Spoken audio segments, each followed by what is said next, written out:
going to pipe up and... Again, please, Mike. Resources, faculties, then... Yes, that's fine. So resources. Can we play that back? You're being recorded.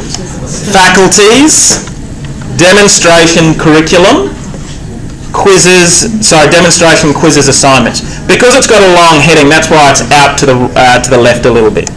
Click on that and go view home page, and it takes you to here.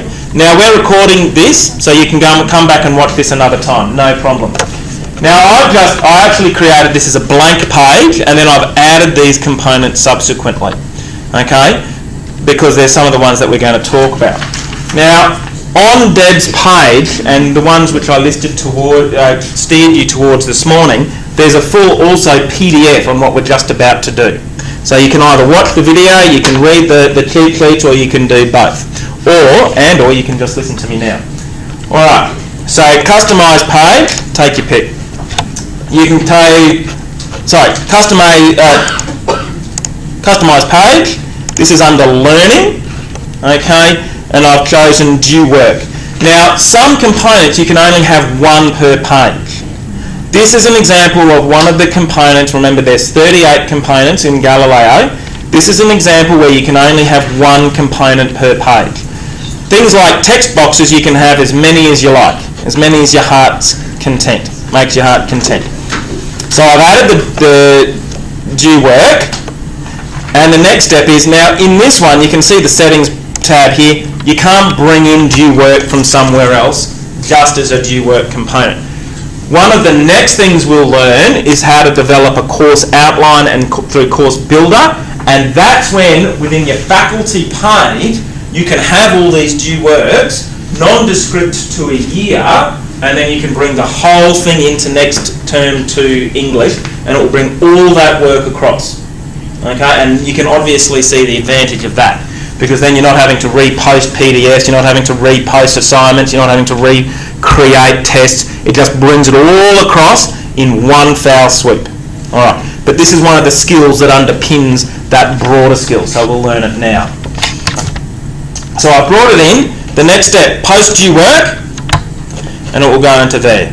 Okay, so you create a title, and we'll have an Apple project. Okay, then you write yourself a description. Again, this is the description for the student. Okay, so what you are, this is the task. Okay, you can attach as many files as you like. You can attach 6 different defining files for this that will help the students along the way, or research, or whatever. You can select them either from within Galileo or from outside Galileo. That's fine. And then you need to determine what type of task that it is. Now, if it's a homework task, you click homework. Alright. The next thing to do is to talk about what type of mark you wish to assign to it.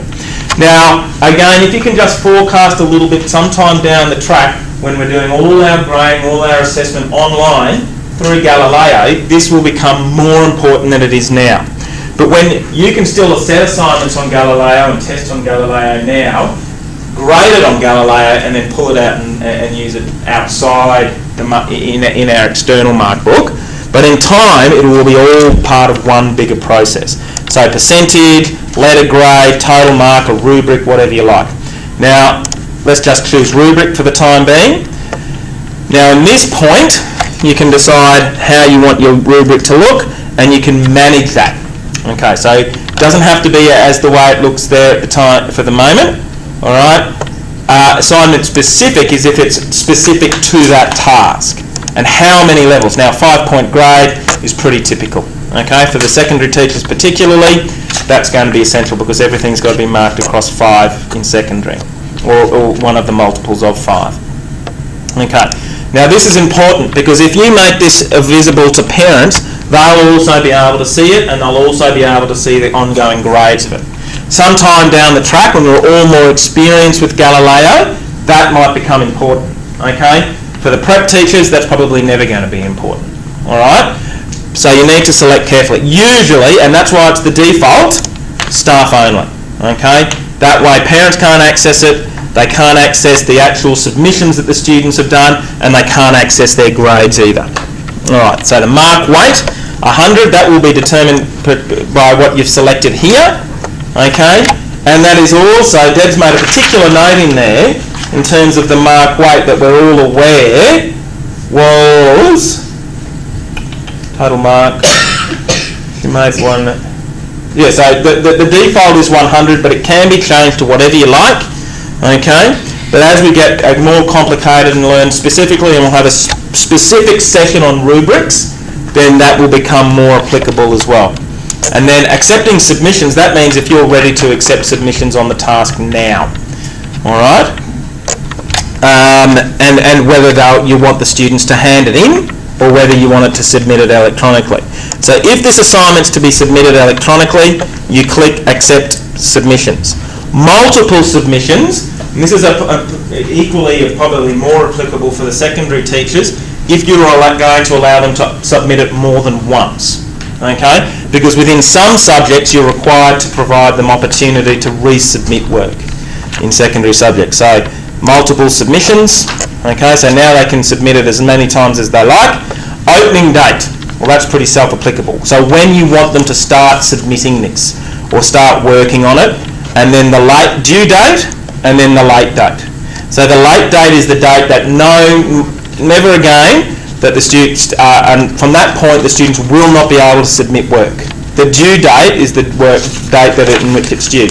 Again, in Queensland, in the AP system, there's very tricky rules on due dates and whatnot. Students can hand things in well after the due date. Okay, and then sending notifications. So they'll actually send the students, and this will automatically enter into the student's calendar as to when it's due. And having a look at my calendar, which gets everything, I can already see that people are, and I saw one for Don's had something due this morning, okay, from his sandpit page. So people are already practicing with it and playing around with it, which is excellent. Good on you, John. You probably didn't mean to do it, but it's there. Okay. All right. Maybe Deb did it in your absence. And then overdue, that checkbox is also very, very clear.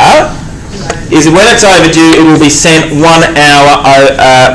As soon as a task is overdue by 1 hour, it will send it to them, which will be very useful for the kindy students, because we know how tardy they can be with their assignments and things. Okay, so then you just need to create, and I'll probably not put several things in there that I need to have put in there. Okay, so it just needs to create that.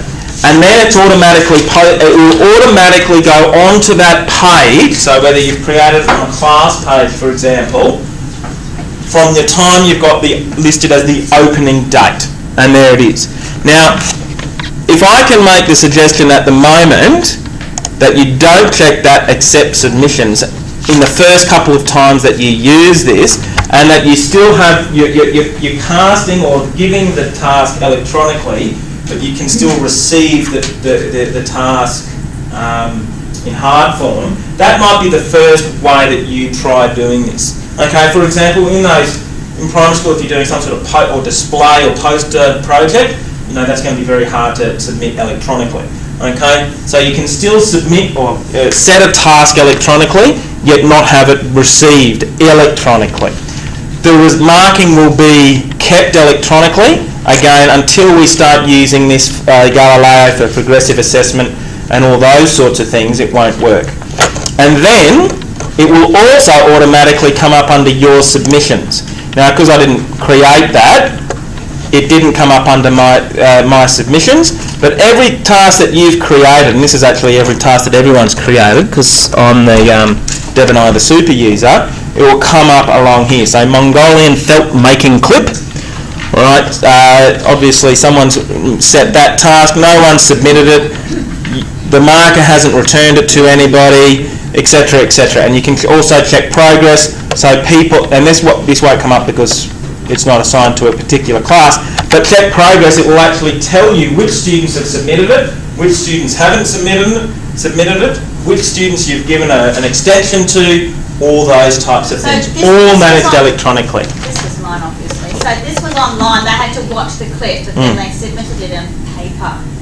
Okay. Yeah, that's absolutely fine, of course. Absolutely. So you can, yeah, absolutely, you can set a task electronically and then still require them to submit it on paper. That's fine. Absolutely fine. So they did finish it.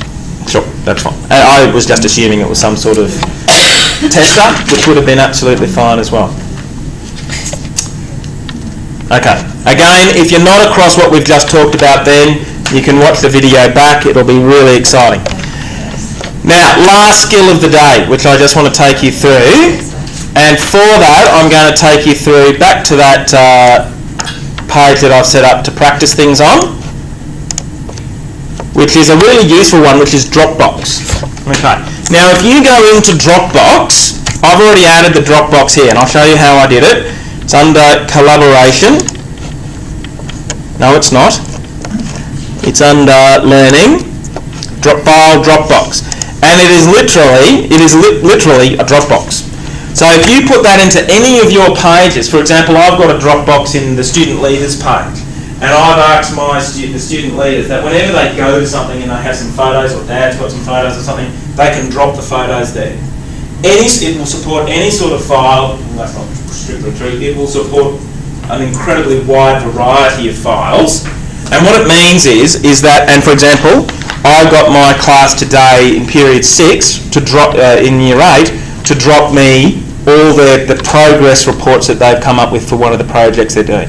So I can provide some immediate feedback to them, read it, feed it back, and drop it back to them. And it is simple, and if someone logged onto this page as a user?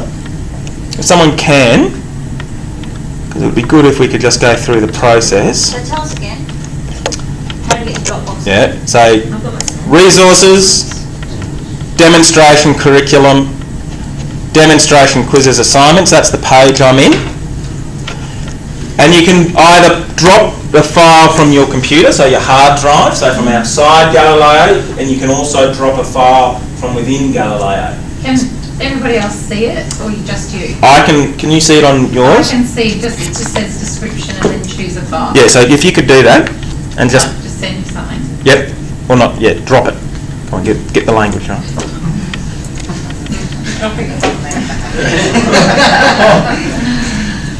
So if you get, so Tana's just about to drop a file. There you go, I sent you one. Okay. It doesn't feel very pleasant. No, it doesn't. If you pressed refresh. Upload, sorry. Upload, there, that'll help. So you could say, okay, you're 1 week into a 3-week assignment. Everybody, I'd like you to drop your file into the Dropbox. I'm going to read them tonight and see that you're on the right track. So it's not a submission. It's just some immediate feedback on something. Or homework, for example. Everybody, so there's a variety of different ways that you can use it. Did you press submit? There we go. So there we go. So Dan and Tanya both dropped a file. Okay, so it's a very, very quick and easy way for your students to give you files. Okay, now you can give them back and vice versa, but it's a very way of just getting some information or a file from the student so that you can provide some immediate feedback on it. Okay, again, Dropbox is one of the 38 components. And that's all there is to it. Using it is literally that simple. But you have to go through those number of steps that you just did into that, or is there a simpler way of Any page, Nadine, any page on Galileo, you just go customise page. So this one here, learning. Click on Add Dropbox. You can only have one Dropbox component per page. Click Add, and there it is. And anyone who has got read or write access to that page can drop files. It's that simple. Pictures, videos, Word documents, Excel spreadsheets, PowerPoints, anything of that sort. Can you drop files into that Dropbox? No, you can't. So the Dropbox just extends. The Dropbox is from them to you. But it'll be 100. Yeah, you can, but you can clear it out as well. So, for example, last time in class, I got them to do the same thing. I read them all. I emailed it back. Oh, that's what I do. I email it back to the student, and then I just delete the whole Dropbox. Clear it. So you can reset it. Okay, so there's those 3 skills. The first, was bringing in those text boxes. That is a really useful skill, okay, to know. Remember, you only need to create a text box in Galileo once, and then you can just constantly be bringing it back in. Obviously, if it goes out of date, then you have to update the text box. Secondly, was creating that submissions area, and the third one was creating the Dropbox. All right, the video will be posted in half an hour. Can I just ask a question, Mike? Certainly. When are we rolling out, so what are your thoughts on the timeline for when parents see various pages? And When they're ready. The parents are already seeing some of the kindy stuff, so when they're ready. So we just let people know we're ready for it to roll out? I'd like to be a part, Deb and I would like to be a part of that Yeah. conversation. But yeah, the kindy guys are doing their daily reflections through Galileo. What about emailing students? Yeah, I want to get all the email services through Galileo aren't turned on yet, No. but I just want to get a more of a thorough policy, I suppose, on students emailing students, students emailing parents, parents emailing students, all that sort of stuff. We need to have a level of discussion about that. But all the email services through Galileo are turned off until we can act deliberately with that service. But we're going pretty well. I think the pace that we're going is fast enough at the moment. Does anyone that part of the meeting's closed, so I'll turn